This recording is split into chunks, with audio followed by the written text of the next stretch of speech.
Sa gabay ng Diyos siya ay tumatanglaw. Masayang pamilya, Diyos ang pag-asa. Ang salita niya, ang gabay nila. Mga magulang,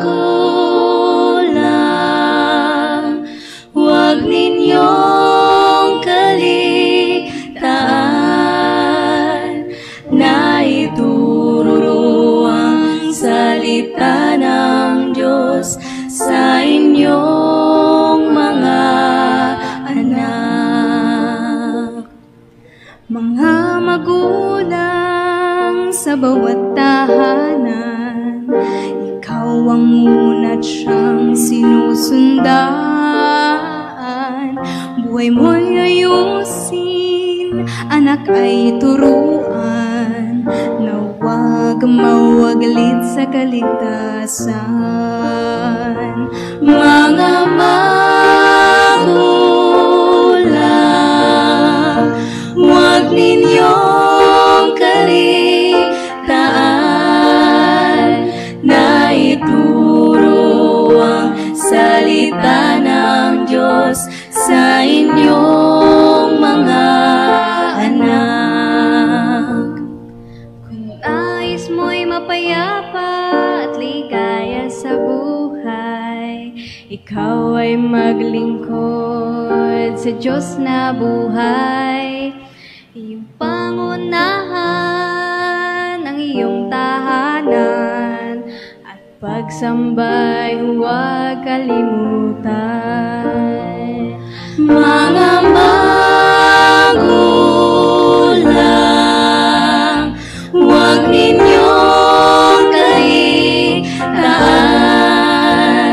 na ituro ang salita ng Diyos sa inyong mga anak.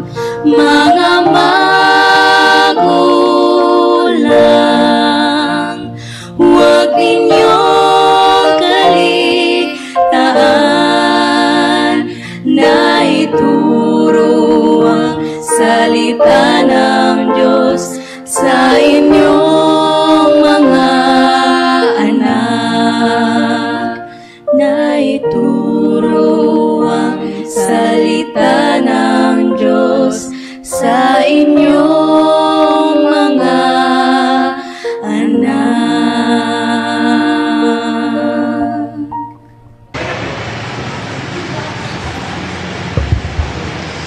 Good afternoon po sa aming mga taga-subaybay. Magandang hapon sa inyong muli. So tayo po'y magpapatuloy sa ating programa ayon sa kasulatan Gabay sa mga kabataan. Huwag po kayo magsasawa sa aking beautiful face.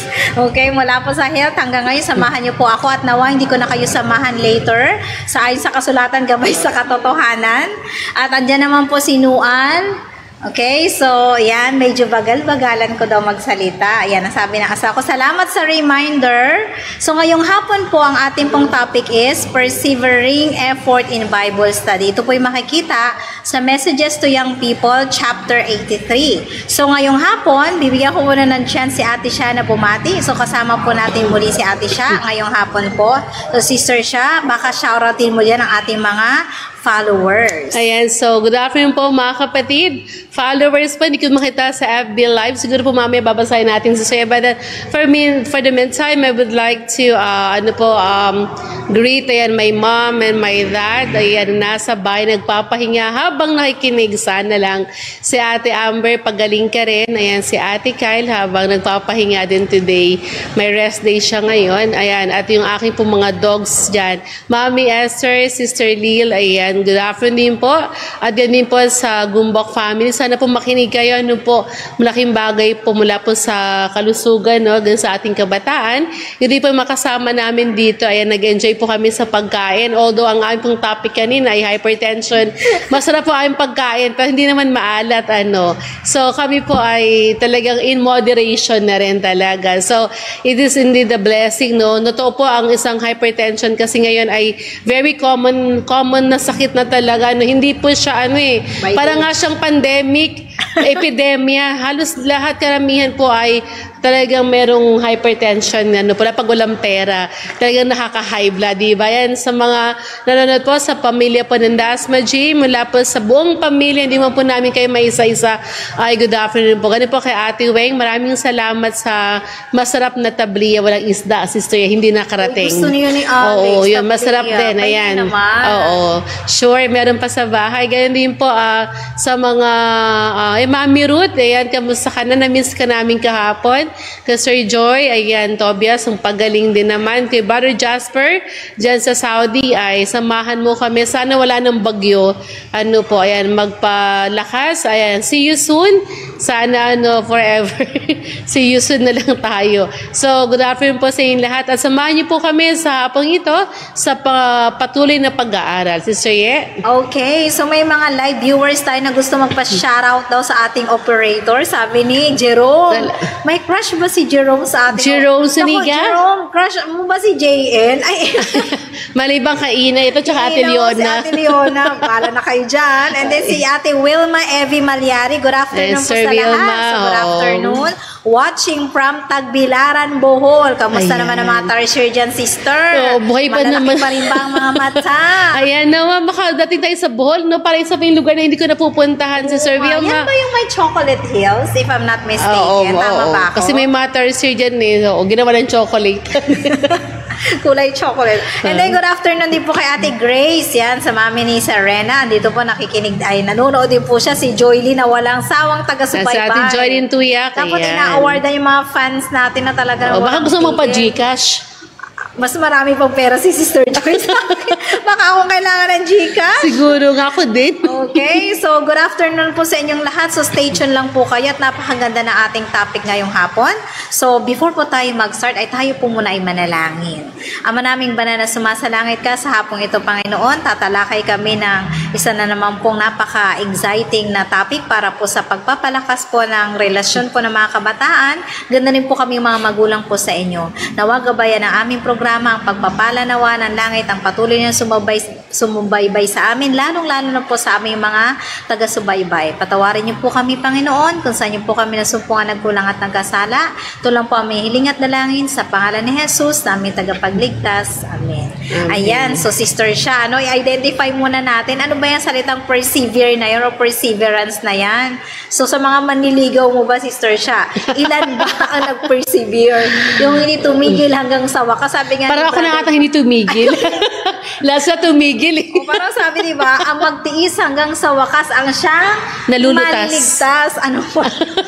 Nauugtas. Ano ba? Na-stress. Okay? So, pag sinabi kasi natin mga kababayan, mga taga-subaybay, persevere, continue the course of action even in the face of difficulty. Ito yung nagpapatuloy kayo sa kabila ng pagbasted o actually, napakagandang example nito yung mga panliligaw ng mga lalaki.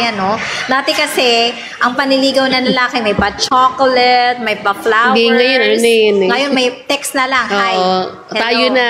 I like you. I love you. Goodbye. Tayo na, ganyan. I love you. Goodbye. Pagkakasabi na I love you. Goodbye agad. Ghosting. Ghosting. Kaya nga magkakaroon daw ng batas, bawal ang ghosting. Kasi marami nang-ghost na lalaki at iniiwan ng mga babae. Pero anyway, pag sinabi kasi natin persevere, sa kabila ng mga pagsubok, sa kabila ng mga paghihirap, tayo ay nagpapatuloy. Bilang Kristiyano, yan din ang ating ultimate goal. At tayo ay magsumikap sa ating relasyon sa Panginoon, sa ating pananampalataya, hanggang sa maabot natin yung ating kaligtasan. Na kung saan makakasama natin ating Diyos na manlalalang. So sabi nga po ni Ellen G. White, sabi niya po ay napakahalaga pala ng Bible study sa ating buhay kasi kapag ni-search daw natin ang scripture, sabi po niya, search the scriptures, for in them ye think ye have eternal life. Ayan, pag pala tayo nagbabasa ng sulat ng ating Panginoon, yung kanyang love letter, tayo pala ay magkakaroon ng buhay na walang hanggan. So Sister Sha, paano naman ang ating mga kabataan ang hilig-hilig magbasa ng mga Wattpad, ng mga story, ng mga podcast na hindi naman related sa sulat ng ating Panginoon, at the same time na malayo naman talaga sa mga prophecies ni Ellen White. So ano ba ang masasabi mo dito, Sister Sha? Ayan, napaganda po ng ating topic, mga kapatid, sabi nga perseverance. At hindi lahat ng tao kaya mag-persevere. Marami talaga, especially nowadays, that people and young people are very sensitive. Pag sensitive kasi, madaling parang natatapik mo lang konti, ayaw na magpatuloy, no? Sabi natin, when our life, especially sa mga kabataan natin, maganda yung tanong kasi, paano, no? Ang sabi niya, when life, actually, our life, kay John Lloyd, no, it is composed of every emotions. Hindi lang ang happiness, hindi lamang, of course, success. However, it's about the ups and downs of our faith, challenges, and victories. Ano po? So, why do we read the Bible? Because Bible is our comfort that we can victorious, sa lahat ng mga pagsubok ng ating buhay. The promise of God are written in there. Compared dun sa mga novels, sa mga fantasies na mga nababasa natin, which is nakatuwa naman talagang makinig. Parang lang kay drama. Sa Netflix, you would spend a lot of how many hours a day just to finish the episodes, no? Ang episode pa naman ng mga kay drama, 16 episodes. And every episode there is an hour. So imagine mo 16 hours, yun lang panonoorin mo, no? And it's a waste of time. Pagkatapos mo napanood, ano nangyari? Wala. Nakarelate sila. Nakarelate. May mga sa illegal relationship Oo, pala. pero kung titignan natin, it is actually a very low emotion yung binibigay nila sa atin. What else? Puro negative. It's more on emotions and feelings that produce negativity in our life. Kaya parang feeling nila fragile sila, feeling nila sensitive sila, feeling sila nakakaawa sila, na parang yung self-pity, tapos sa mga palabas ng K-dramas, puro nagsisuicide. Yung parang nasaktan lang, bumagsak sa exam, nag-suicide na bully, nag-suicide. Sabi nga po dito na, it is about no matter what happens, we have to move forward. So, tingnan natin yung mga Bible verses, yung mga Bible characters natin, no? Napakarami rito na napakarami nilang hinarap na pagsubok, yet they chose to be to forward, no? Sa pangangaral. At ang sabi rin dito, it is a lucky enough for us to read the scripture. It is a blessing. Kaya imagine mo, habang nagbabasa tayo ng scripture, it is not only about salvation, Kuya John Lloyd, no? But it will give us the promises of God. Lalo po sa panahon natin ngayon na napakaraming struggles and hindrance sa ating buhay na parang isipin mo, may hope pa ba talaga na nangyayari sa atin ngayon? Parang ang bilis nating malungkot, ang bilis yung emotion, ang bilis mag-shift ng emotions ngayon. Not because of yung mabinabasa natin, but because of social media talaga, yung ating mga reels, yung mga maikli lang na pinanonood natin, yung mga short reels lang sa ngayon sa TikTok, sobrang nakaka-affect sa atin. Na kung saan, minsan, hindi ka nga nagbabasa ng mga fantasies, ng Wattpad, pero the more that you spend in social media, talagang naubos yung oras natin. And after noon, napagod ka talaga, yung parang wala ka namang natutunan, yet you're so tired. Unlike sa Bible, kasi bibihira na po talaga nagbabasa ng Bible, Sister Ye. And I believe, no, siguro sa perseverance talaga, without promise of God, talagang bibigay ang isang tao. Kasi, lagi sasabihin natin, di ba, sabi naman ng Panginoon, mapalad ang inaapi, mapalad ang mga inaalipusta dahil sa aking pangalan. Kung hindi mo nabasa yan, di ba? Okay. Nalipusta ka, nang pakamatay ka. Pag nalipusta ka, hindi gumanti ka, bak binasabog mo na siya, di ba? Ibig sabihin, nandun yung promise na parang pag namatay tayo, okay lang basta kay Kristo tayo, ibigay natin yung buhay natin sa Kanya. Yung peace of mind, na nandun yung peace of mind talaga sa mga kabataan natin. Kaya ang daming kabataan na sobrang sensitive. Kasi wala na yung promises talaga ng Panginoon. Kasi nga, let's face it, no, sa ating salibutan ngayon, sabi ng mga kabataan kapon sa aming lesson, people are searching about goals. Yung mga success nila, yung goal-oriented ng mindset na parang mas masarap kasi mag-achieve ka. Kasabi mo, ang Panginoon kasi nandiyan lang naman, ang Bible lagi lang naman nandiyan. Parang every time God is there, the Bible is there, kung kailan mo gusto, kailan mo kaya sabi yung perseverance, no po. So, nakatuwa na mapag-aralan sa mga kabataan, no. Hindi po kami siguro sila Ate Bot, yan, yung mga age namin, ng mga batang 90s, yung mga ganun kami, yung mga batang 90s kasi, we're exposed talaga in nature, di ba Ate Bot?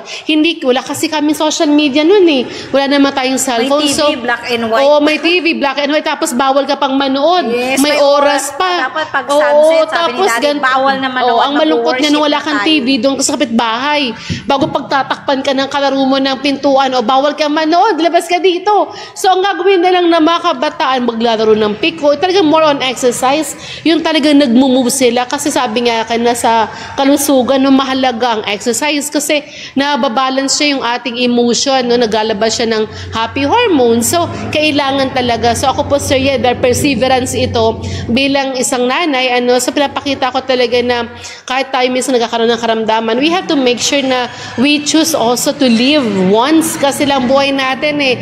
Masarap kumain Ate Bot ng masarap talaga, totoo naman. Pero once na magkasakit, sabi nga Sir, pag nare-realize mo, may sakit na pala ako. Ang Filipino po kasi, ang kinakatakutan natin, hindi naman hospital eh, check up.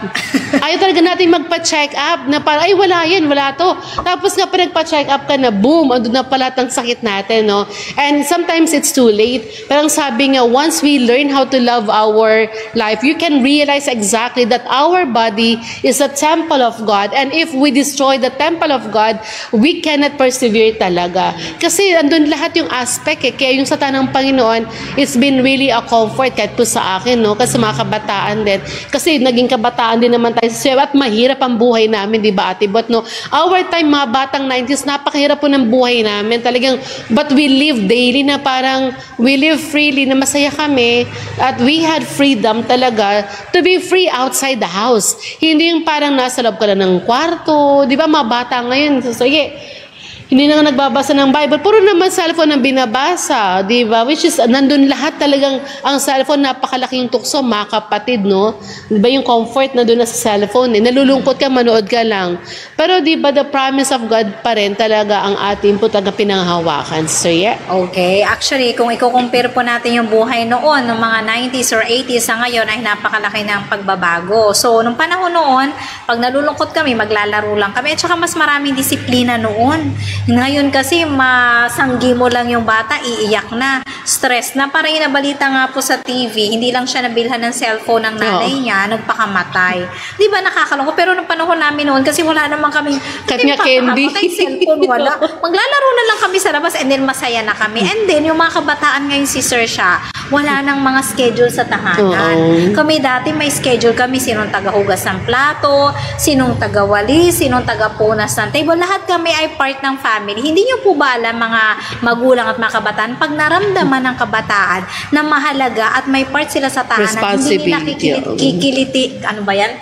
They will not end their life, ayan. Kasi alam nila na sila pala ay may halaga. Pero once ang isang kabataan nalulong na lang sa cellphone, lagi nag-aaway ang magulang, tapos mababa pa ang grade, sabi, ay, wala na akong pag-asa, wala naman akong halaga sa tahanan na ito. Kasi lahat na binigay nyo eh. Hindi yung binigyan ng responsibility. Pero pag may responsibility, gigising ako na maaga, kailangan ko pala magwalis ng bakuran, kailangan ko pala magpa-araw. Ayaw na nga nila magwalis. Ewan ko lang kung may mga kabata pa nagwawalis ngayon ng labas ng bahay. Kasi nga doon masakit na ang balakang kakahiga. Tapos magwawalis siya, masakit pa ang balakang. Tama, ngayon mga bata pa kami, ako napupuri ako ng aming kapitan. Pag nagwalis po ako sa labas, lahat po ng harapan ng kapitbahay namin sinasama ko yun. Kaya tuwang-tuwa yung kapitan, napakasipag naman ito. Kung apat yung wawalis ang pati po.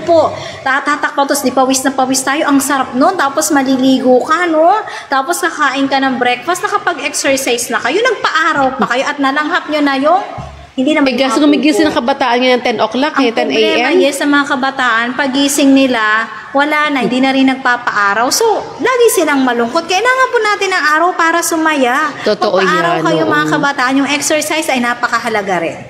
Baka mapunta na tayo, Sister siya sa health. So, balik tayo sa ating mga kabataan. So, yun nga po, nagbanggit ni Ate siya na iba po yung buhay noon at saka ngayon. Kaya mga kabataan, kung kayo ay naliligaw na at nalulungkot sa inyong buhay, huwag kayo magbasa ng mga Wattpad na nasa internet. Lalo nakakalungkot yun. Yes, kasi nga po, ang mga content, kung titingnan nyo yung mga content ng nababasa at napapanood niyo, puro na lang broken family. Puro na lang illegal. Yan. Lalo mga Mexican drama, kung mapapanood ninyo, bakit kaya sa Mexico, tuyo. Pagpapasok sa office, dapat tuyo ang buhok. May kahulugan pala. Kasi pag galing sa hotel, walang dryer. Yung pala ay may ka-love affair. Ito minsan ang natitimo sa mga kabataan kasi nilalayo ninyo inyong sarili sa pagbabasa ng Biblia. The more na nagbabasa kayo ng Biblia, mas nagiging morally upright ang inyong buhay at maging mas masaya kayo kasi nga sabi nga ni Sister siya, yung pag di kayo sanay kasi sa hirap, puro comfort, pag konting hirap lang, madali kayong mag-give up. Kaya sa mga magulang na nakikinig, hindi pa naman huli, bigyan nyo ng responsibilidad yung mga anak na nyo. Gawin niyo silang kabahagi ng pag-unlad ng inyong negosyo, kabahagi ng inyong pagtuturo. Ko kayo teacher, turuan niyo yung mga anak, magtuturo ako ha, linisin ang kwarto, magwalis-walis naman. Kasi maramdaman nila yung kinikita niyo, pinaghirapan niyo at kaparte sila para maramdaman bahagi nila yung value ng kinikita natin. Pero kung lahat na lang ibinibigay ninyo sa mga anak mo, and then wala na silang ka-effort, hihiga na lang, gigising, meron pang breakfast in bed, sana all, di ba? At saka Sister siya, sa panahon natin ngayon, nalulungkot ako. Bihira na po ang family na nagsasabay-sabay kumain. Shout out. Sige nga, paki-comment dyan. Sino pa ba ang family na sabay-sabay pa nagbe-breakfast? At walang walang cellphone ha? Yes, at walang cellphone hawak. Ako kasi stricto ko, Sister siya. Walang may cellphone, ako lang gagamit. Ito panonoodin natin. Akong nasusindi. Ang gusto ko kasi, sabay-sabay kumain as much as possible. Kasi ito lang yung time na nakakapag-usap tayo. Pero sa panahon natin ngayon, sabay-sabay naman. Kaso sabay-sabay ng cellphone. Iba-iba lang. Dapat tanggalin muna yan pansamantala. And then we should have our conversation. Yun po yung nawawala na sa panahon natin ngayon. Kaya nga, Sister siya, may namit akong friend, ako teacher ko. Meron siyang anxiety. Alam mo kung ano anxiety niya? Pag may kasama siyang tao. Hindi siya nasanay kumain ng may kasama. Gusto niya kakain siya na mag-isa. So pagkakain kami sa labas, hindi siya kakain. Hindi kasama, pero hindi siya kakain kasi na-stress siya. Nasanay siya ng mag-isa. So ngayon, nakaka-stress mo na may kasama kasi nasanay siya ng ganon. Nakalungkot naman. Namin ni Brother Jasper, tinuturuan, hindi, dapat masanay ka na may kasama ka. Hindi pwedeng lagi ka na lang mag-isa. Ang putla-putla mo na nga, lahi ka lang nasa sobrang puti rin ng lalaki kasi hindi siya naaarawan. So, mga kabataan, tulungan din nyo yung inyong mga sarili na ilapit nyo sa pagbabasa ng Biblia at may magic dyan. Kasi sabi nga ng Panginoon, di ba? May hidden treasures. Ano ba hinahanap nyo? Pera lang naman hinahanap nyo. Di magbasa kayo ng Biblia. Hindi lang pera at gold ang mahahanap niyo, kundi everlasting life. Sister siya, baka may tama, Kasi sabi po sa aklat ng Hebrews 10:36, ayan, ito po yung pangako ng when you read the Bible and when you persevere, Hebrews 10:36, ayan po, kung meron pa tayong English or Tagalog, po. It is about the reminder that God rewards, 10:36, Hebrew 10:36. God rewards people who read the Bible. Ano ba yung rewards na meron? Sabi mo kayo di ba, everlasting life. Yung sa victory na over sin. Ano po nakalagay? Hebrews 10:36, ayan. Sapagkat kayo'y nangangailangan ng pagtitiis upang kung iyong magawa ang kalooban ng Diyos ay magsitanggap kayo ng pangako. So God promised, di ba, imagine po, when we read the Bible, when we persevere and we read the Bible, we have to do the will of God and you will receive the promise of God. Ano yung promise ng Panginoon? Di ba sabi niya, ang sino mang maniniwala at magtitiwala sa Kanya, tatanggapin siya ay bibigyan ng buhay na walang hanggan. Ngayon, kung tayo mismo hindi natin na-appreciate yung everlasting life, kasi akala natin tayo, pag tayo nabinyagan, parang feeling natin na tayo dahil anak na tayo ng Diyos, ligtas na tayo, Okay. Pero, na magkasala. Okay na, parang okay lang magkasala, kilala ko naman siya, di ba? Pero hindi pala ganun mga kabataan, You have to continue to persevere by reading the Word of God so that you will receive the eternal life. Ganyan yung reward niya. Kasi yung reward natin hindi naman sa lupa Kasi yung reward natin sa lupa, sandali lang nawawala na kahit bigyan ka ng 2 million ngayon, di ba? O hanapin mo tong criminal na to, may 5 million. Nahanap mo siya, bigyan ka ng 5 million, wala pang ilang taon, ubos mo na yung 5 million mo. Pero sa totoo lang, every words that we get in this earth is only a temporary, So sa langit talaga yung ating reward. So bakit ba tayo nag-aaral ng para sa kabataan? Ba't ba tayo nagsasabi mga kabataan, mag-aral kayo ng Bible? Hindi pa ba kayo nagsawa na puro na lang aral ng Bible? Nagsawa kayo, hindi naman kayo nagbasa. Napapagod kayo. Napapagod kayo makinig. Di naman kayo nagbabasa. Diba? It is actually for us. It's not because we just want to say something for us to say something. But it is a reminder, no? Kasi totoo naman, ang daming pamilya rin ngayon na wala rin time na mag-remind at magbasa ng sulat ni Ellen G. White. Totoo po yan. At hindi ganun kadali ang pag-aaral. So, we are helping para mas mapabilis, mapadali, maunawaan. Kasi pa mga kabataan ngayon, sabi nga po namin mo na parang bakit ang hirap mangaral? At bakit kaya ang hirap din na parang we are praying na maubos sa mga tao sa Hamas, mamatay lahat sila, ganyan-ganyan. Pero nare-realize ba natin bilang mga kabataan na tayo rin pala ay wala ring silbi sa gawain? Kasi ang ginagawa natin more on personal. Yung more on our achievements, desire, pero nakalimutan natin yung ministry pala natin ay hindi sa lupa, na hindi pang lupa. Yung ministry natin na gagawin natin is to reach the kingdom of God with our friends. Kasama sila lagi sa atin. So, paano nga tayo mag-share, Sister Ye? Kung tayo nga hindi nagbabasa ng Bible, paano tayo mangangaral, di ba? Paano tayo magiging active kung sa church mismo ayaw natin maki-active, ayaw natin mag-participate, ayaw natin tumulong sa bahay kasi the bahay is alone, the place where we practice muna, no? Talaga kung ano yung maugali natin sa tahanan, yun ang ginagawa natin sa labas ng bahay. Kaya mas simpleng paghugas ng plato, alam mo, ang naghugas ng plato sa bahay, kasi yung naghugas din sa church. Yan, ang mga bata hindi naghugas ng plato sa bahay, hindi mo papahugas ng plato yan sa church, malibang may crush, magpapa-impress sa Pero that's what we call mirroring. Nagmi-mirror tayo dun sa anong ginagawa natin sa tahanan. So, napaka-importante po yan. Worship. Pag pumunta sa ibang bahay yan, hindi naman magsasabi na worship tayo kasi hindi naman nag-worship saan? Sa bahay. Diba, Ate Bot? Minsan, nung mga bata natin, mga batang 90s talaga, kami po ay talagang nakaloob sa salitang worship. Kasi pag upo ka talaga, walang tayo-tayo, mga bata nga sa simbahan, wow! Sigaw dito, sigaw doon.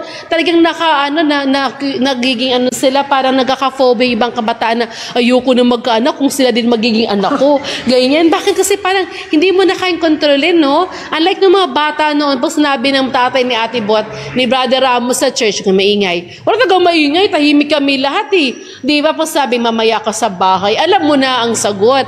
Uupo ka dyan. Ngayon ng mga bata, huwag ka maingay. Wow! Huwag ka maingay. Wow! Hindi mo na alam kung sino papagalitan mo, yung nanay ba, yung anak. Ano ba talaga ang nagkulang? Yung anak ba na hindi may train o yung nanay o magulang na hindi nakapag-train ng anak?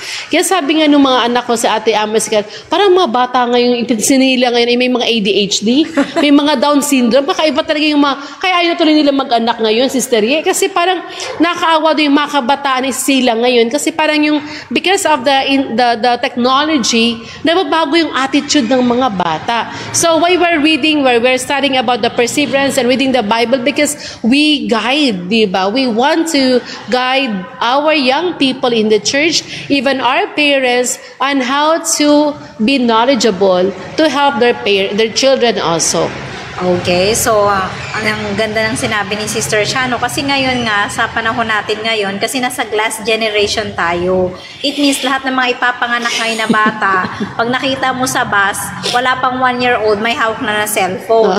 Pag kinuha mo yung cellphone, iiyak. So ang gagawin ni nanay para hindi nakakahiya sa mga katabi, ibibigay na lang si cellphone. Ganon din sa church, hindi tayo nagbabago. Pag sa church, anak, sige maglaro ka na lang, ingay mo, nakakahiya sa katabi. Hindi natin alam, tinuturuan natin sila ng maling disiplina. So, dapat sa tahanan pa lang, ino-orient natin ang mga bata o sa church, hindi yan para maglaro. Hindi tayo dapat nagsi-cellphone. Tapos, pinapadala nyo pa ng mga laruan, nasa church. So, yung ibang bata nakatingin, hindi, gusto ko na rin maglaro. So, hindi na tayo makaka-focus sa ating pagsamba. Hindi po sa katulad sa mga ibang bansa, pag pumasok sa church, kinukuha po ng mga teachers ang kanilang cellphone at laruan kapag time na po ng pagsamba para yung focus naman ng mga kabataan at ng mga bata talaga namang nasa service. Kaya nagiging problema rin ito kasi ang mga magulang ay sobrang busy na ngayon, Sister Cha. Wala na silang time mag-educate kaya parang i-feed na lang nila. O sige, may YouTube, may internet, manood ka.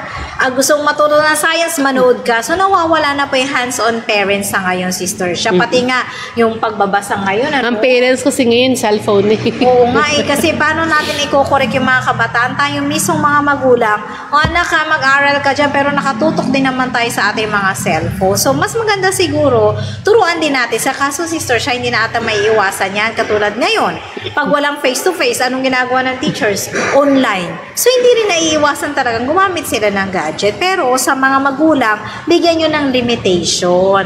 Para yung mga bata, alam nila hanggang saan lang sila gagamit. Para hindi naman nila ma-overuse. Kasi hindi naman natin nakikita ano bang mga binubuksan ng mga kabataan. Unlike kasi sa ibang bansa, Sister Ye, kagaya ng Korea, before you can go to a site, you have to pay. At nalalaman kasi they have to use credit card card ng parents, no? And only the adults can access those types of websites or sites. Tapos, kahit mga bata nila, alam nila yung mga children's show, alam nila kung sinong gumagamit, no? So, namomonitor nila, may mga bansa po like Singapore, maselan sila. So, alam nila yung mga games na to, online na to, ay for kids, friendly for kids, nagagamit sila. Kasi alam nila na, hanggang may limitation eh. Sa Pilipinas kasi mahina ang ating batas sa online. Hindi natin na lalagyan ng screening, Kaya may mga phones po, like mga magandang phones, mayroon po silang screen. Pwede nyo pong i-block yan eh. Yung mga website na ayaw ninyo, na hindi nyo pwedeng mabuksan ng mga anak, na screen po, nakikita ng magulang kung ano yung nabubuksan ng ng mga anak. So, ang malungkot din, nakikita din ng mga anak kung nabubuksan ng magulang. So, kailangan maingat po talaga. So, we have to, hindi naman lahat masama. Yun nga lang, pag sobra, sabi nyo kanina, extreme na pagkain, gaano pa ka-healthy yan. Kung sobra, masama pa rin. So, pero sa Bible kasi, ganun din eh. May mga taong sobrang magbasa ng Bible na baliw. Diba? Kasi kumakain. May makilala po kaming ganyan na sobrang talaga niya sa Bible hanggang hindi mo na siya makausap. Lahat ng kulay, demonyo. Sabi niya, may tatak na dragon, demonyo yan. Pag nakakulay itim. Pag nakakulay ng itim, kay Satanas, bubuhusan ka ng ihi. Ganyan, napadaan ka sa bahay, susukan ng dugo. Kasi akala niya, sobrang extreme naman. So, kaya po sa mga mental hospital, sabi ni Ate Kyle, karamihan daw doon na nasa mental hospital, either na addict or sobrang magbasa ng Bible. Oo, kaya dapat daw pa talagang yung tama naman na hindi ka, yung para extreme, So, kailangan din balance po, mga kapatid. Kasi siguro walang guidance ng Holy Spirit, Sister Sha, okay? So, isa pa po, natuwa ko doon sa estudyante ko, isang araw, sabi niya, Teacher, I'm sorry, but you cannot send the link to my kakao message ko. Why? My mother cut my cellphone use. Why? Because I overuse. How your mother knows that you overuse using yun May po, time. nakakontrol. Nakikita ng nanay hanggang 2:00 ng madaling araw gamit ang telepono at anong mga size. So, ang ginawa ng nanay, 1 linggo siyang walang cellphone. Dito sa Pilipinas, di natin Walang ganun, nakukontrol. Sa kanila po, lahat nakakonect sa magulang. So, chinecheck ng nanay at ito pa, Sister Sha, matutuwa ka. Dahil nga siya ay overuse ng cellphone, nakamonitor din ang nanay tuwing bakasyon, manonood siya ng online mathematics at mag-e-exam din siya online. At ang nanay niya ay nakamonitor din sa score. Napakaganda ng sistema. Dito sa Pilipinas, kahit anong buksan ng mga kabataan, pwede nilang mabuksan. So, sana magkaroon din tayo ng batas. Pero anyway, habang wala pa tayo, kayong mga magulang, ako personally, Sister Sha, nabubuksan ko po ang Facebook ng aking anak at ni bro. At talaga namang iniisa-isa ko. Pag merong hindi talaga maganda, kakausapin ko, ano to ha? Bakit ganyan? Ipaliwanag mo. Kahit si bro ganun. Kasi po, minsan may mga kabataan na naliligaw. Hindi naman, kasi ang si Satanas kasi matalino, mga kapatid. Huwag nating babaliwalain, may kapangyarihan yan. Akala natin, purely time, minsan tayo na panliligaw din sa TikTok na ganito. Pag nalaman mo, lahat na nag-feed sa inyo, puro ganun-ganun na. Paano kung makita ng anak mo, si mama, ito pala, nakakahiya sa ating Panginoon, Kaya balik tayo sa ating Biblia. Okay, so next one is, so Sister Sha, magtatanong ako sa iyo, ano ba yung mga proper ways para naman maturuan natin ng mga kabataan kung paano sila mag-aaral ng salita ng Diyos? Ayan. So, siguro pinakamaganda talaga, parents talaga. Ang una kasi magtuturo sa anak paano mahalin ng Biblia ay ang magulang. Hindi ang anak kasi siguro may anak talaga nung gusto mag-aral ng Bible. Pero kapag hindi nakita ng anak sa magulang ang pagbabasa at ipag-ibig sa Bible, na hindi man na nagbukas din yan, ay hindi rin talaga sila matututo. So, parents first, taga-parents po, napalaki ng factors ng parents sa pagtuturo sa para ibigin din ng Bible. Pangalawa, meron po tayong sa devotional talaga. Yung personal devotion na gusto nating makilala si Jesus, gusto nating maglaan ng time. So we have to set plan. 'Di ba? Time, oras ka magbabasa ng Bible, ilang umaga ba, gabi, gaano katagal, per chapter ba ito, per verses. Kasi minsan, yung iba kasi, buksan ko, kung ano yung mabuksan ko, yun na lang, di ba? At ba't ganyan ka ba? Parang, Panginoon, magbubukas ako ng Bible, kung ano yung lumabas, para sa akin talaga to. Yung parang per chances, no? Hindi po, kailangan talaga personal o may Bible marking. Siguro kung nahirapan kayo kasi iba parang, ang proud, no? Ate Leona, gaano ka ba kabilis o gaano mo na ba nabasa yung Bible mo ng, na isang buo? Di ba iba parang 1-year plan, di ba? Tibot na nagwa 1-year plan na dapat this year I could finish my Bible. But somehow, it's also a good way para magkaroon ka ng parang, di ba, every January 1, meron tayong New Year's resolution. Sabi ng mga bata, gusto kong yan, kasi ginawa ko, gusto kong matapos ang Bible ko for within a year, which it helped me as well. Na natutunan ko na, masarap pala magbasa ng Bible kasi kailangan matapos mo siya ng isang taon. Sister, ikaw nagawa mo ba yan? Ng 1 year? No, di ba? At least natutunan mo na gusto mong basa ng Bible twice. Tapos ngayon, dahil marunong ka na, nakita mo na, mag-Bible marking ka naman. Mahalaga din naman yung gusto about love. Di puro love mo na pag-aralan mo, di ba? Ngayon gusto mo, broken-hearted. Hanapin mo, paano ba ihilang broken-hearted? Kung meron ka namang, sa perseverance, hanapin mo yung may mga, kasi may mga Bible po may concordance. So, masarap po yung may Bible na may concordance din Tapos, kaya sa church, maganda rin may mga Bible quizzes. Kasi yung mga kabataan, nagkakaroon din sa idea na magbasa ng Bible. Tapos, syempre, ang mga bata gusto lagi may bribe. May papremyo to, Ate Ina. Kaya pag nagpa-Bible quiz tayo, dapat may pa-reward ka rin. Kasi para matutunan nila, ay meron palang ganito. Tanungin mo nga, sige, tanong ko kahapon saan pinapunta ng Diyos si Jonah? Ang sagot ng isa, Tarsis. O, di ba? Ang saya. O, anong gagawin sa Tarsis? Totoo ba? Ay, hindi. Nineveh pala. Ganyan, di ba? So, sino ang hari doon? Hindi rin nila alam.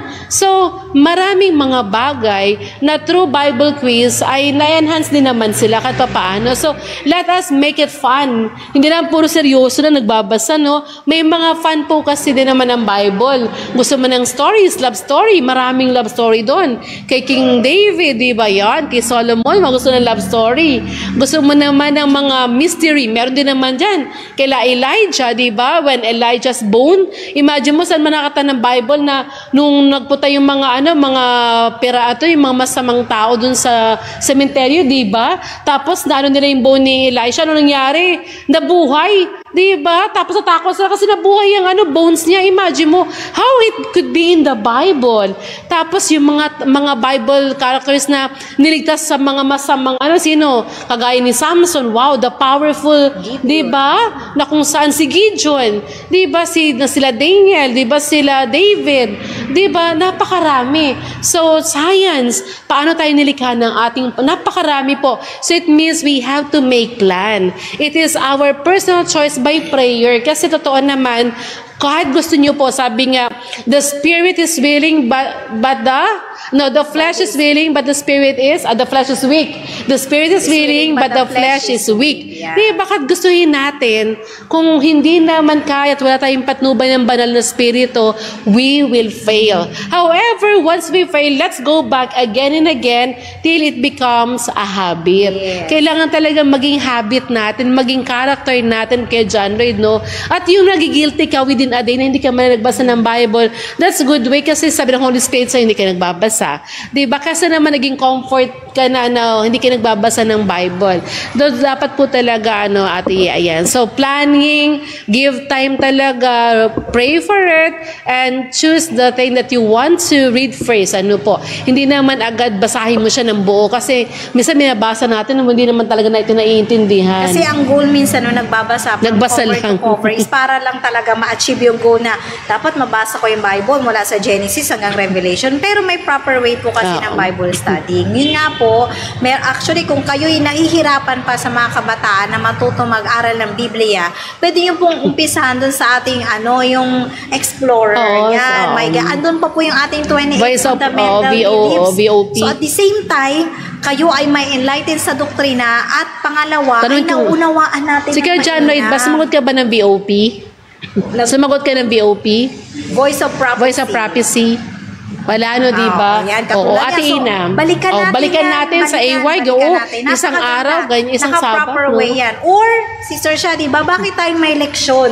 Ayan yung lesson study, isa rin yung Bible guide para maunawaan natin ang mga nakasulat sa ating Biblia. Totoo. Pero kung gusto talaga nating malalim na pag-aaral, yan. Pwede na tayong talagang mag-isa-isa, tapos mag-connect-connect. Marami din tayong mga Bible concordance. So, ang ganda rin sinabi ni Sister Shah. Actually, yung aking cellphone yan, meron din po akong dual translation. At meron din siyang search. Kung may gusto nyo i-search about love, mag-a-appear po doon lahat ng texts na may salitang love. So, at least, pagka meron kayong kailangan i-sermon, o kung may kailangan i-emphasize, so, makikita ninyo. So, napakahalaga. So, babasa lang po ako dito ng kinote po ni Ellen White na galing sa John 14. Ang sabi daw po dito is, ayan po, no? So, Christ says, okay, wait lang po. Ayan po. Sabi po niya sa John 14, the Comforter, which is the Holy Ghost, whom the Father will send in my name, He shall teach you all things and bring all things to your remembrance. Whatsoever I have said unto you, yun man pala. So, wala palang mahirap sa pag-aaral ng Biblia kasi ang Holy Spirit ang gagabay sa inyo. Kung hindi nyo ito nauunawaan at kayo'y nanalangin at kayo'y nagpakumbaba, ang Holy Spirit ang gagabay at tutulong para maunawaan natin yan unti-unti. Hindi yan biglaan din, Sister Shah. May mga process. Minsan nalilito tayo. Pero, kung tayo ay may persevere o pagpapatuloy, alam po ng Holy Spirit na we are very much willing to learn at ipakikita niya po kung anong kahulugan nito. Secondly is, kapag tayo may perseverance, dapat may effort din, di ba? Kaya nga nagpapatuloy tayo. Pero yung pagpapatuloy, parang ganito, Sister Shah, class, aalis mo na ako ha, may meeting ako, pagbalik ko, dapat tapos nyo na. Nag-persevere ka kaso hindi ka nag-effort, basta mo lang tinapos. Ang pag-aaral po ng Biblia, kailangan meron tayong pagtsatsaga at the same time, may effort, may extra. Anong ibig sabihin ng extra? Pag hindi natin na unawaan, ayan, ang Google, pwede naman natin i-search, ano kayang origin ng salitang ito? Bakit kaya sa talatang ito, ang ginamit ay spider? Bakit kaya dito ay butiki? Ano ba talaga? Yan, nakakalito. So, dinosaur pa yan. Yes, tanong tayo sa ating mga layman or sa concordance, pwede tayo gumamit ng mga translations para tayo naman ay makaunawa. And then, kung talaga tayo ay nahihirapan, luhod lang tayo ng luhod. Ang Holy Spirit po ay pagkakaluban kayo ng katalinuhan. Kasi nakakatuwa din, may mga parents po kasi na parang when they're babies, yung mga maliit talaga yung bata, they would let them memorize talaga. Kinang nakaraang Saturday, I guess, a few Sabbaths ago, tinanong ko yung mga bata rito, anak po na Sir Joy Abid, na mag-memorize ang 10 Commandments. So, they did naman talaga. But the parents, yung mga parents, nahihirapan talaga mag-recite ng 10 Commandments kasi nalilito talaga sila. Tapos, tumatawa yung mga bata, So, the kids love memorizing. Panakalungkot, when they grew up, they also tend to forget. Minsan, wala na talaga, di ba, Tiliona, nung bata ka, puro rin, sige, mag-Bible, mag-verse ka, lahat. Mga inunumahay ka na, wala na yan na po ako. Nakalimutan na rin kasi. Oo, nakalimutan. Parang sabi, sige nga, paramihan tayo ng memory verse. Tapos, ano pa yun, per benches, no? Dapat, pag sinabi nila, hindi mo na pwede i-memorize. Bawal pa ang Bible. Nakatuwa lang kasi they would really recite. Yun nga lang, pag may edad ka na, talagang nakalimutan mo. Sabi nga ni Sister Ye, the Holy Spirit will remind us and speak to us the words and the promise of God when we pray for it. Kaya mahalaga po talaga ang pag-aaral ng Bible, especially when it comes to perseverance, na dapat may effort talaga, Sister Ye. Ayan. Okay, so sabi nga po dito, yung mga minors, bago makakuha ng mga mina, kailangan mag-dig, kailangan nilang Masubuhay. Kailangan nila talagang kunin sa pinakailalim dahil makikita nila yung ore. Ganon din po ang pag-aaral ng Biblia.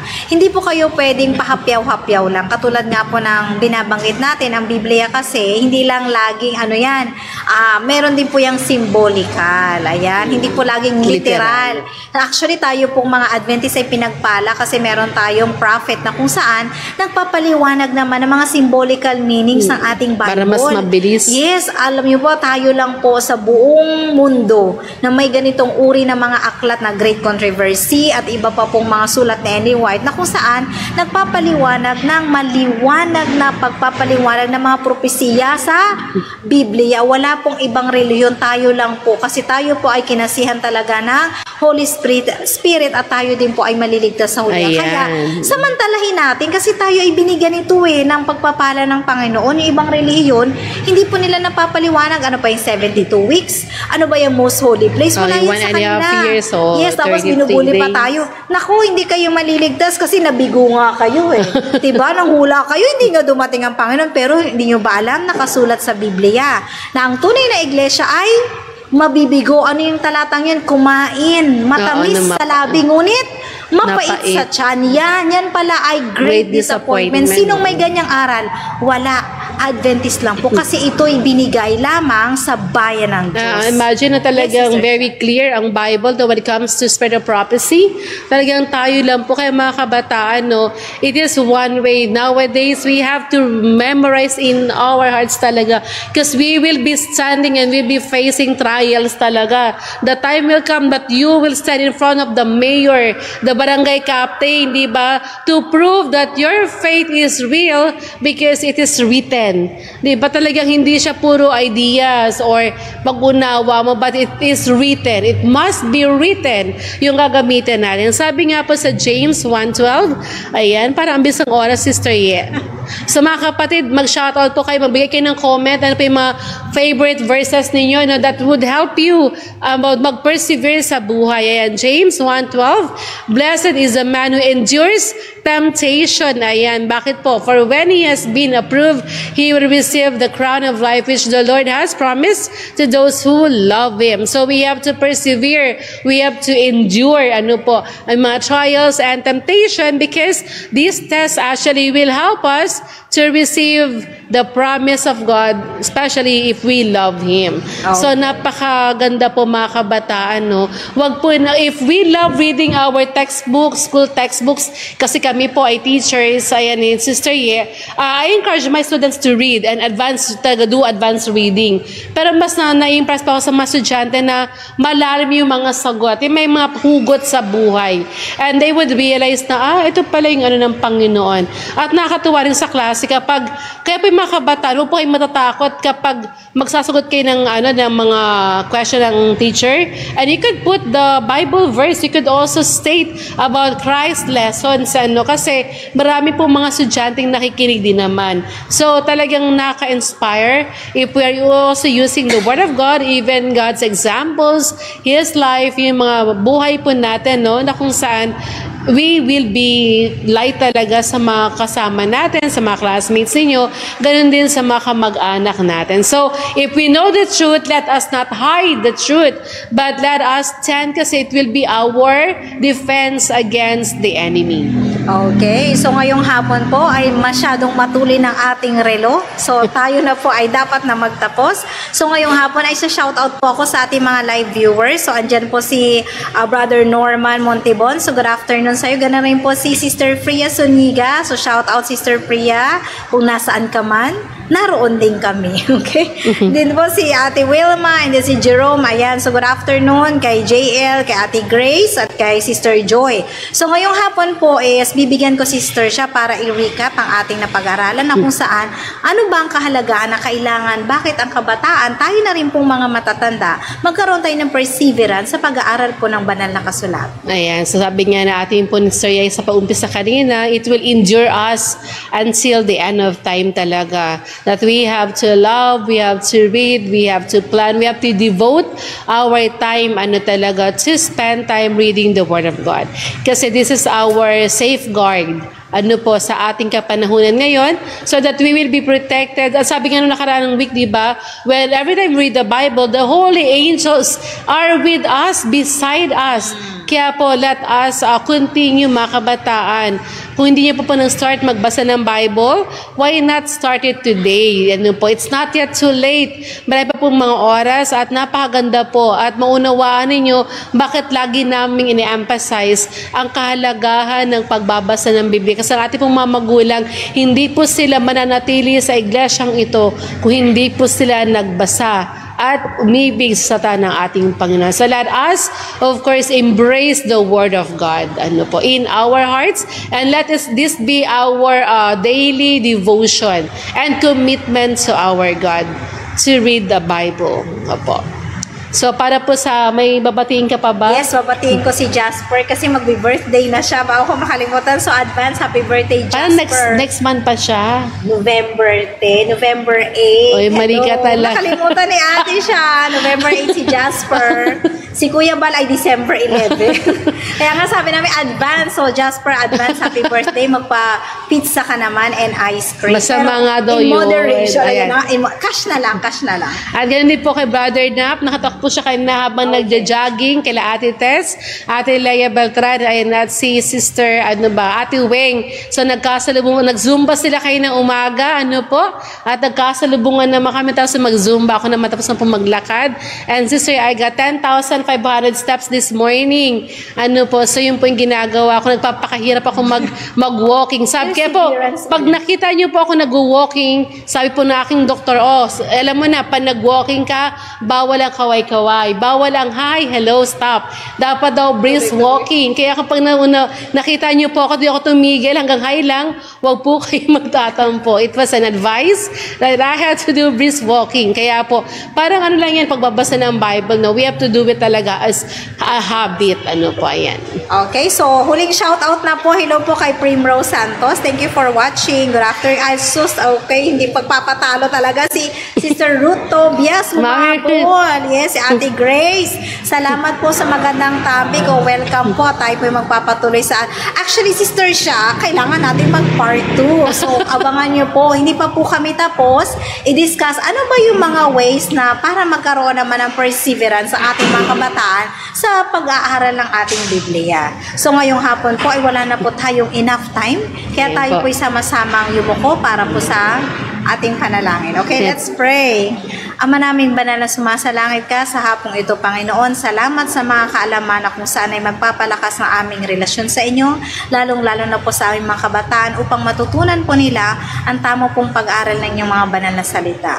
Nawa sa hapong ito, pagpalain ng aming mga taga-subaybay, ganoon rin po ang aming mga taong taga-suporta dito sa church, ang nasa communication department, ang bumubuo po ng AS, ang buong Dasmaji Church, na mapagpalain ng bawat isa upang ang programang ito, Panginoon, ay makarating din po doon sa mga taong mahal namin sa buhay at gusto rin po namin makasama sa inyong ikalawang pagparito. Patawad, Panginoon, kung saan niyo po kami nasumpungan, nagkulang at nagkasala. Ito lang po ang aming hiling at dalangin, alang-alang na lahat sa pangalan ni Jesus, aming tagapagligtas. Amen.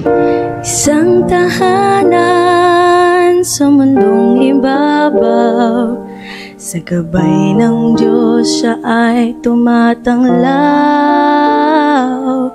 Masayang pamilya, Diyos ang pag-asa.